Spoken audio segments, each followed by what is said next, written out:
Yeah, so I think the point of separating out the balance sheet from the rate hikes is really the interesting one. And I think the market was looking for a little bit more direction on what's happening with the balance sheet because there's somewhat more clarity on what the conditions will be for a rate hike than for what will be the conditions for a tapering. And I suspect we will hear later on this year in 2021 about the tapering. The other issue that we haven't really discussed here is any kind of yield curve control. It's very clear that yields are moving higher, and that in some ways the market really underpriced this risk here for yields to move on further stimulus and a better than expected recovery in the real economy. And in many ways, the 10-year was the one asset class that was just really hanging out there, not moving towards the cyclical trade, which we saw pretty much everywhere in the currency markets, in the asset classes that were moving, in particular in the movement in the small caps.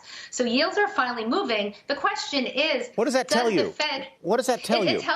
It tells you, look, the cyclical recovery is here. There was going to be a very strong recovery, particularly in the second half of the U.S. We're going to have value over tech. Cyclicals will work. Infrastructure will work. What's moving today will work. And also the U.S. dollar will be weaker. And therefore, the trade into overseas markets, including emerging markets, will be relatively stronger than the trade here in the U.S. Now, companies that have overseas revenue will do very well because of the weaker dollar. On the margin, the election results are supporting the trade that already began in September.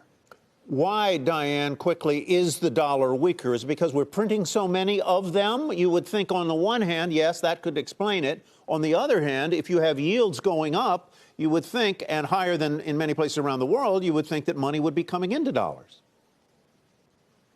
Yeah, actually, this is kind of an interesting issue, is whether or not we see the dollar weakness persist. I actually think we might see a reversal in that. One of the things I think we're not really taking into account yet is the two steps back. We could even see a negative print unemployment on Friday, and the ground we lost as we deal with further containment measures, much like Europe has, as our hospitals are overwhelmed. This next wave with a more contagious variant of the virus really makes it a race. We're in a race between vaccinations and getting those in our arms and getting to herd immunity and not getting more variants out there. That's a really difficult issue for the Fed to traverse. Shepard Smith here. Thanks for watching CNBC on YouTube.